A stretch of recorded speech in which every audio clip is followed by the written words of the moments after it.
안녕하세요. 주 예수 그리스도의 은혜와 평강을 빕니다. 복음연구소 소장 오상곤 목사입니다.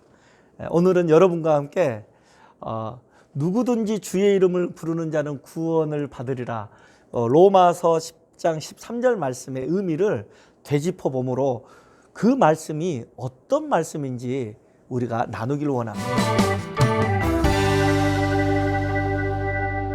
예수 그리스도의 십자가의 사랑, 그 사랑이 저를 구원받게 했고 예수 그리스도를 만나게 했고, 그 십자가의 사랑 대신 그 예수님을 나의 구원자요 주님으로 만나게 했습니다.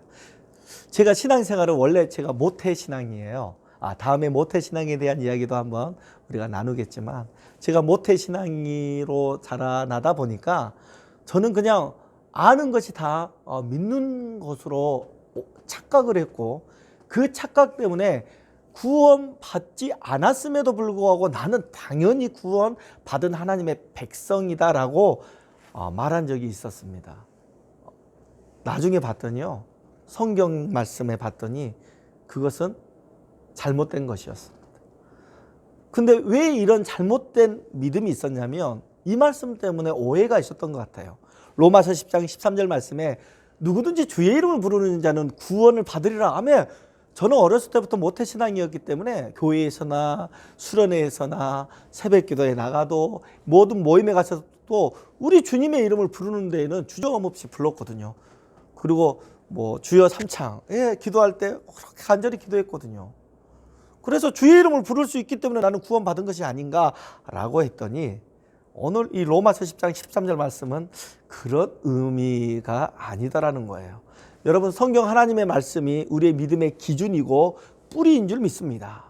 이 로마서 10장 13절을 이해하려면 바로 밑에 14절 15절 말씀을 보면 정확하게 나옵니다. 우리 14절 말씀을 한번 읽어드릴게요. 그런즉 그들이 믿지 아니하는 일을 어찌 부르리요? 듣지도 못한 일을 어찌 믿으리요? 전파하는 자가 없이 어찌 들으리요? 라고 말을 하는 거예요.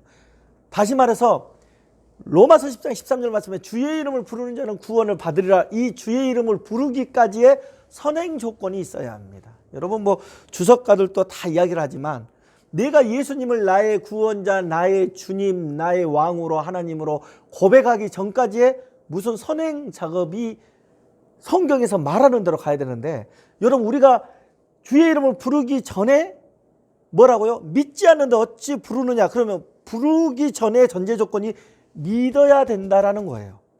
그럼 어떻게 믿느냐? 듣지도 못한 자가 어찌 듣겠느냐? 그 믿음을 어떤 내용으로 들어야 된다라는 거예요. 그런데 이 듣기 위해서 전파하는 자가 없이 어찌 듣겠느냐? 전파하는 자가 있어야 듣게 되고, 그 복음의 내용을 듣게 되므로 그 복음을 믿게 되고, 믿는 자가 주의 이름을 부르는 것이 바로 구원의 고백이다라는 사실이에요. 저는 죄송한데 이 말씀을 듣고 배우면서 우리의 복음의 성경적인 방법을 말하는 겁니다. 여러분, 주여 삼창, 주여 10번에서 구원받는다면, 여러분, 우리가 지나가는 길에 붙잡아서 5만 원 주고, 자, 주님의 이름을 부릅시다. 자, 성령으로 하지 아니하고서는 예수를 주라 할 수 없으니까 예수는 주님입니다, 이렇게 따라 하십시오. 그렇다고 해서 그게 구원이냐? 이게 아니라는 거예요. 로마서 10장에 나오는 13절 말씀은 처음에 뭘로 시작하냐? 바로 전파하는, 아름다운 복음을 전하는 발을 가진 사람들이 복음을 전파해주는 첫 번째 그 사역, 그 전파하는 복음의 내용을 듣는 자의 두 번째 사역, 그 들음이 믿게 되는 믿음의 사역, 그 믿음으로 말미암아 우리의 신앙 고백으로 주님을 나의 구원자요, 나의 주님이요, 나의 왕으로 고백하는, 바로 주의 이름을 부르게 되는, 이 결론적으로 예수를 부른다라는 거죠. 그러니까 오늘 여러분과 제가 나누는 가장 중요한 키워드가 있습니다. 여러분은 주의 이름을 부르십니까? 그러면 그 주의 이름을 불렀는데 그 주님을 믿으십니까? 그 예수 그리스도를 믿는다는 건 그걸 들었다는 말인데, 그럼 그 복음을 언제 어디서 복음을 듣게 되었나요? 그럼 그 복음을 선포해주고 듣게 한 그 장소와 그분이 누구인지 돌이켜 보시길 바랍니다. 여러분, 베드로에게는 안드레가 있었습니다. 여러분, 저에게는 바로 제 사랑하는 형님이 있었습니다. 여러분은 예수 그리스도의 복음을 듣게 한 전도자가 누구인지도 한번 고민해 보시길 바랍니다. 누구든지 주의 이름을 부르는 자는 구원을 받으리라. 이 말이 무엇을 선행해야 되는지 이 정도는 알고 있어야 복음에 대한 기준을 세울 수 있다라고 저는 명확하게 여러분에게 가르쳐 줄 수 있습니다. 당신에게 복음을 전한 사람이 누구입니까? 그 복음의 내용이 무엇이죠?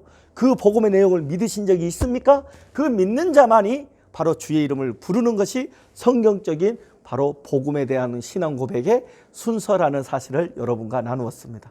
이 부분에 문제가 있는 분들은 여러분 가까운 교회나 여러분을 도울 수 있는 믿음의 선생들을 찾아가 바로 신앙의 문제, 복음에 대해 다시 한번 상담 받으시길 바랍니다. 여러분, 이 복음연구소 사역과 동역하고 도와주고 싶은 분들은 구독을, 좋아요를 눌러주시면 함께 동역할 수 있습니다. 지금까지 복음연구소 소장 오상권 목사였습니다. 감사합니다.